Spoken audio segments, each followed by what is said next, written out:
afternoon, everybody.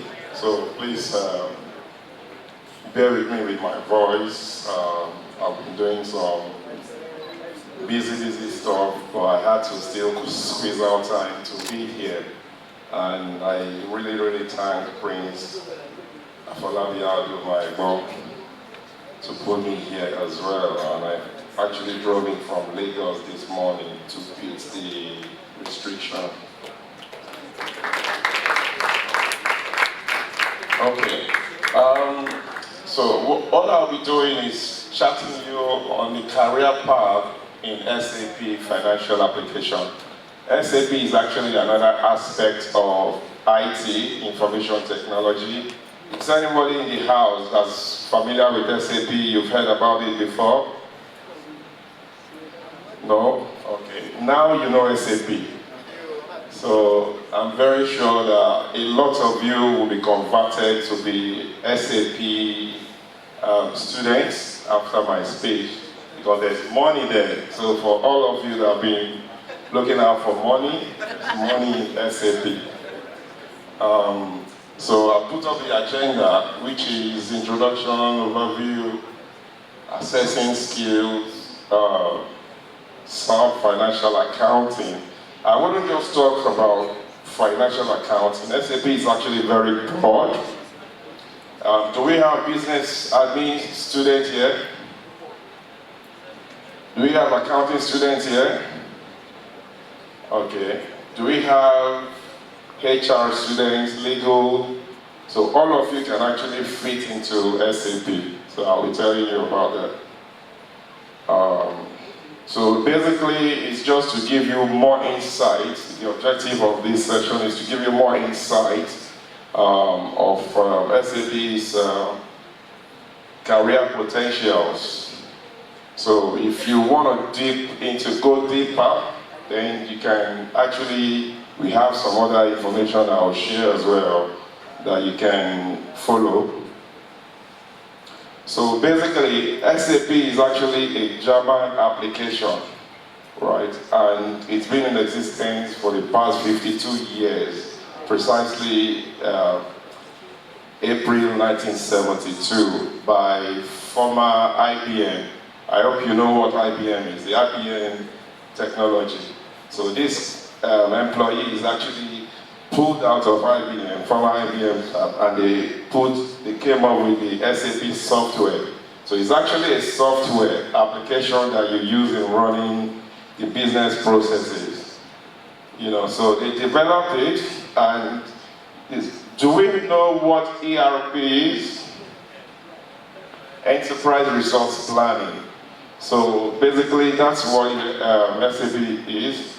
Though we have different ERP applications like Oracle, Sage, you know, but I can tell you SAP is actually one of the best. So the name SAP stands for System Analysis Program Entwicklung. Because it's a German application, that's why they came up with that. And Entwicklung is developing, you know, so the English interpretation of it is System Analysis Program Development. Though obviously, because it's a German application, the D will not be recognized, so that's why they call it SAP. It's not SAP that President Obasanjo introduced then. So this is SAP, right? So what this application does, it helps thousands of customers worldwide to actually work together. For example, if you are in different locations, you know, somebody is posting a transaction, an invoice, and you are in another part of the world, you will be seeing it real time. And any company you see running SAP, it's actually a big company, it's not for small boys. You know, we're looking at, for example, in Nigeria, before, we have many companies in Nigeria that are actually running SAP. And worldwide, the big companies also run SAP. Next slide, please. Yeah, so assessing the skills. To assess the skills, for example, if we have accountants here, SAP is actually modular. Modular in the sense that in the university here, we have different departments. You have engineering, you have physics department, you have accounting department, and so on. So that's how SAP is. But essentially, it is actually an application that allows you to run your business process end to end. If you understand what I mean, end to end, which is you are actually starting production till when you sell it, the money goes into your bank and you reconcile what you have in your account, in your bank account, with your invoice. So it depends on the module you specialize in. If you're also someone that likes coding, SAP also has part of coding. You can see there's SAP Financial and Controlling. That's for people that are actually accounts, with accounting background. As a matter of fact, I'm actually an accountant myself. So I decided to go into SAP Financial, which is more or less like you're leaving the conventional accounting and you're moving into system accounting. So your knowledge of accounting will still help, because when you get to work, you will be dealing with chief accountants, the bookkeepers and everything. So you need to know your debit and credit. We also have logistics. Logistics is basically you've produced items, you're selling it. So how you get from point A to point B, that's what we call logistics. That's if you're selling it or if you're purchasing from a vendor. You know, so expertise is needed in that area as well, sales and distribution or materials management. So which is why I said it's modular. We also have HR, if you want to specialize in HR. For example, obviously all the lecturers, they get paid. So they're captured under HR module, and you need a specialist to help them to convert whatever they will be doing, the paperwork, into the system. You know, everybody's nomination, your sick leave, everything will be captured under HR. We have the project systems. If you're building a house, you know, all the WBS, work breakdown structure that will come into starting to completing of the project, this can be captured under SAP. So you can see that there are different modules depending on where your interest is. We have the APAP. The APAP is actually the coding part, which is Advanced Business Application Programming. So it's like you go to the market to buy this item and you want to convert it to rephrase it or to change the structure. That's what the APAP will do by writing codes, you know, and they will now put it up. We have the business intelligence as well. That you have different data, just like our prof said, and you want to bring out the data in different forms where the top management in the organization will use to decide whether, we can see that we have shortage of skill set in this area, or the item we're selling are not moving as it should be. So the business intelligence is what you will use for them to make that strategic decision. So you have different modules that you can actually specialize in. As you can see, we have about 64 different SAP modules. 64 different SAP modules.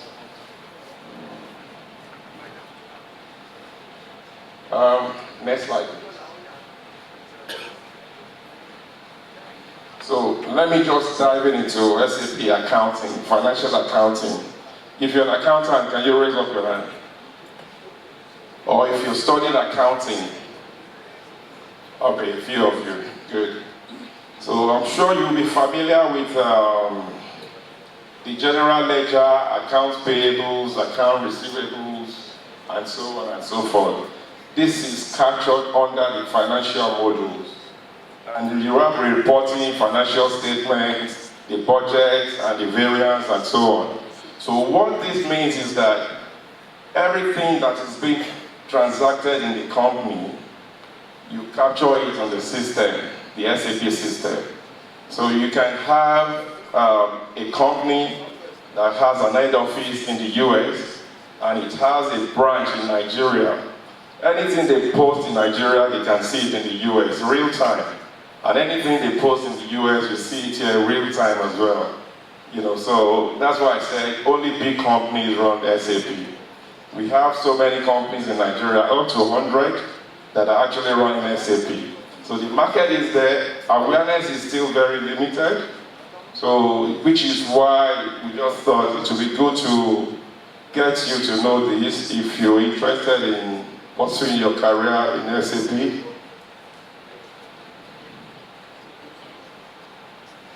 Good.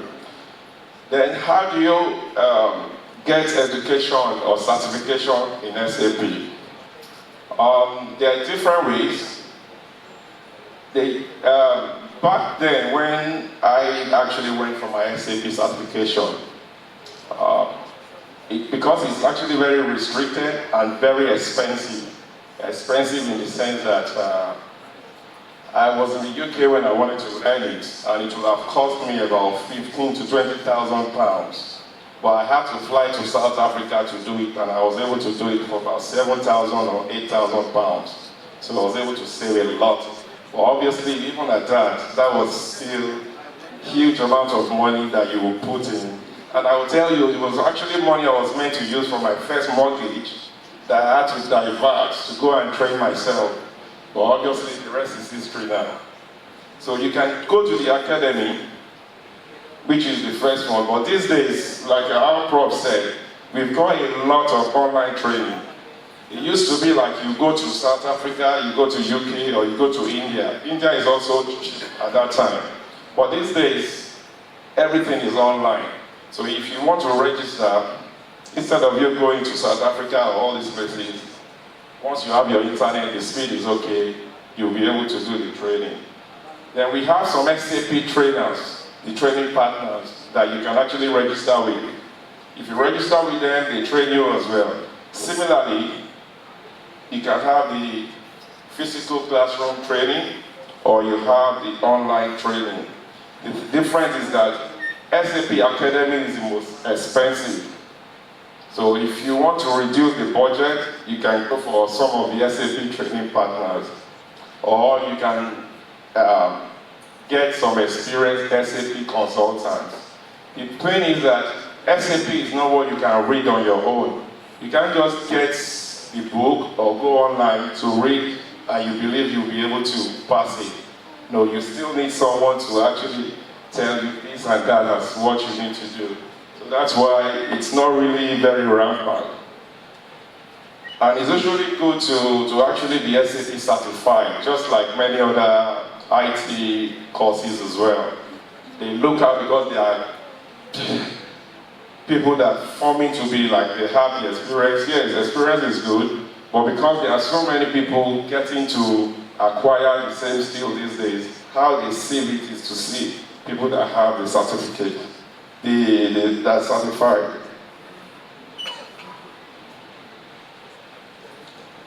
Yeah, so gaining practical experience. I think Gina also mentioned this. When you go for the training, one of the ways to gain experience is you can do mentorship, you can do voluntary work, and like as I said, we have more than 100 companies in Nigeria that are running on SAP. This journal I printed here, I put here, was actually 2015. And you can see 100 brands in Nigeria that are actually running SAP at that time. I came to Nigeria to work on SAP with NNPC. NNPC story that started about 2007. There was shortage of skill sets in Nigeria, and that's one thing I'll always be grateful to NNPC for. Because NNPC insisted that they wanted Nigerians to implement this application. So with the network of people, they went all out. They actually went to SAP head office to get a list of Nigerians that are certified. You know, from network of friends, I got called up as well. So I was in Nigeria at that time, 2007, I was on that project for 5 years. and we implemented SAP for NNPC. And obviously, to me, that time was like doing my NYSC again. Because what it is if you do SAP, just like a doctor, you're sick, you go to your doctor. Doctor must ask you questions. So when you do SAP, you need to gather requirements. You need to understand how they process their systems. You know, I focused on banking at that time, and that was when I knew all the banks that NNPC had.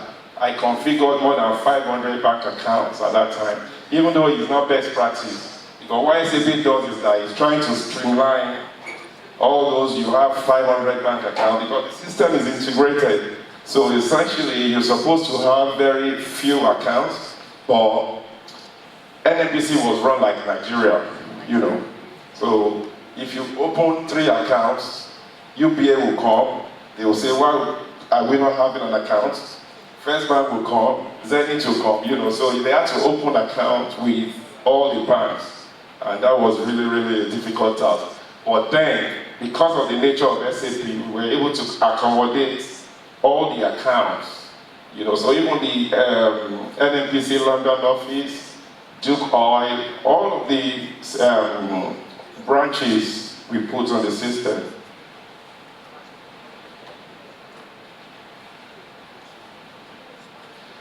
So, talking about network and professional development, I think a few people have spoken about this. You need to build network in any IT-related area you find yourself. And obviously, having your phone with you is more or less like you having access to everything. You have SAP community that you can actually register with. You join, you hear conversation, you join the communication that the chat.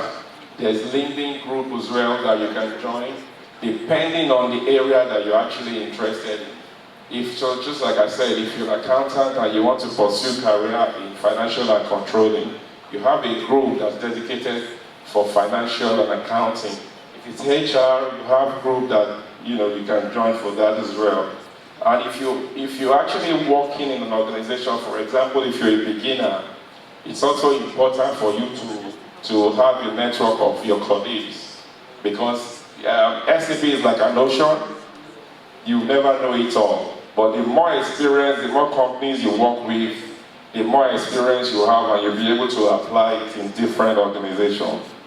You can also use YouTube. I know a lot of us use YouTube to watch skits, to watch Nollywood, Hollywood films, But YouTube can actually, it's a very, very important tool you can use to gain a lot of knowledge, in anything you want, in anything you want.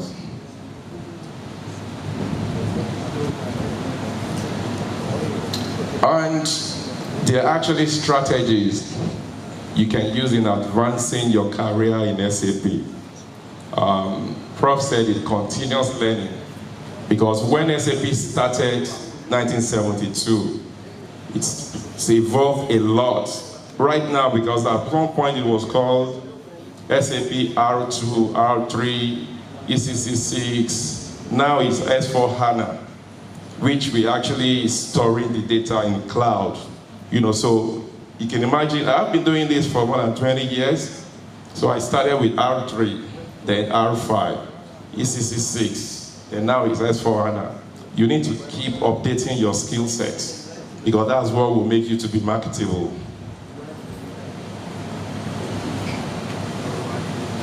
So the sequence is very important. Like I started with accounting and finance, but now I specialize in treasury application, which is the reconciliation. Reconciliation, it's a nightmare for any organization. Like as I said, SAP is used by big companies with complex transactions, and you want to be able, they want to see you help them to simplify their processes, the reconciliation, and you need to keep advancing. When I started with financial accounting, I went to payment transaction, the SWIFT, files, the payment file, the reconciliation, the e-payment, you know. So when you start from that initial entry point, there are other modules you can add to it, but for all of you here and anyone that wants to go into it, first pick the first entry point. If it's SD, sales and distribution, which is logistics, if it's finance, if it's HR, if it's EBA, just get it first. Then you can add other things to it. Next, please. Talking about case studies and success stories. I can share real-life case studies and success stories of individuals who have built SAP career. Like as I said, I came to Nigeria first to implement SAP for NNPC in 2007. It was interesting because when we came, obviously, to put in context, I was being paid $1,000 a day. And they lodged us in the hotel, which is Sheraton. You can't go lower than that.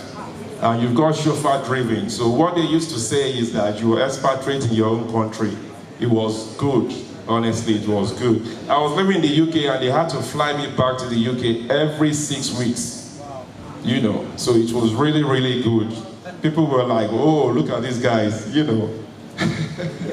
And obviously, when you're talking to people in the company, you're talking to the directors because the directors are the ones that will make decisions, right? The chief accountant, those ones too, they want to make their books look good because National Assembly is waiting for them. If they have problems, and each time the National Assembly is coming in, they need to call you as well. You attend meetings with them, with the directors. You know, so you feel good that yes, you're providing solution to them. And each time you say that you're traveling, they'll be like, oh, please, please, go, go, go, go, you know. So who doesn't want to have that kind of lifestyle? In fact, during the time I was there, shortly after I finished, I set up a consulting firm. Apparently, my banker, because each time we get paid, you go to the bank, you withdraw your Forex, then you sell it to the BDC. I didn't realize that the bankers were actually watching. At that point, I was able to train about 5 or 6 bankers because they were like, oh, these guys, what are they doing that they're getting paid in dollars? You know. So I still have my consulting firm in Abuja, but at some point I left the project. And even when I left, I was still working in the UK for about 6 months before I said, you know what? I'm handing everything over. And the good thing about that time was that the skill set was very minimal. We had Nigerians that were actually ready to learn, you know. And at some point, we were getting a lot of them in. And I can tell you, 70% of the ones that have learned, they've traveled outside Nigeria. They're not doing any rickety job. They are continuing with their SAP skill sets worldwide. I've got people in Canada, in the US, South Africa. You know, it's still the skill set because once you have it, that's it. You use it everywhere. And SAP is like an ocean. Once you go into the water, you cannot swim into the other end. So it's really, really, really a good profession. And I'm happy.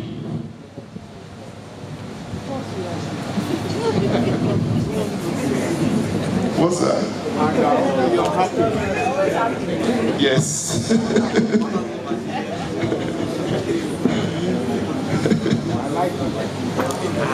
So, and one important thing is that, well, just like every other IT areas, before SAP, I actually started with Oracle. You know, IT, the time we actually entered IT, the stability wasn't there. I started with Oracle developing, that I was doing some SQL. Then I moved to SAP Financials, which I actually wanted to do accounting related application. Until now, I moved to SAP Financials. And ever since then, I've never looked back. I've worked in different countries, different applications. When I was in Nigeria, I was working with when I was in the UK, I was working with GSK. And the GSK directors were always calling me to help them sort their problems, you know. So they will be like, for example, there is a remitter payment. When we have the requirement and they bring it over there, we'll be like, I know what it is. I will give them the solution. They were calling me. So each time I will come to Nigeria, they say, come to our office, come to our office. That's the kind of, you know, privilege that you get when you're in that industry. When I was working with Heineken in Amsterdam, you know, Heineken actually owns Nigerian breweries. You have the directors coming to Amsterdam. They're looking forward to meeting you, talking to you, and all sorts. Then I moved to Airbus as well. I was in Germany, I was in Toulouse, and I was in Munich, you know, so this is, and UK as well. And this is an establishment that when you work in that kind of an environment, you meet big people. They treat you well. You feel good that you're actually providing solution, you know, for them. So which is a very good thing. I don't know if I've been able to change some people's minds to be like they want to do SAP now. So to round up, summary of the discussion. So it's good for you to assess yourself, to know if SAP career is what you want to develop yourself in. Assess the right module. As I said, if it's physics you want to study, chemistry, accounting, assess the module that you want to go into. It's always good to have the first degree. It's not mandatory, but because you have a lot of people going into that particular thing, one of the criteria for them is that what first qualification do you have? And obviously I believe everybody here is either in the university or you've already finished. So, and as I said, join the network, the network of people that you know that are in that line. The training, if you're interested in the training, you can check online. There's an email that you can contact if you want to, if you want more discussion, because this is actually broad. So if anybody wants to go into SAP now, I will ask you questions. What was your background like? You know, what are you interested in? Do you like coding? Do you like legal stuff, accounting, or HR, payroll? So when I know that, then I'll now say, okay, you know what, start with this. And yeah, you've got the email address and you've got the LinkedIn. Anyone can link me up on this, and I'll be happy to help in my own way. So that's it. Thank you, everybody.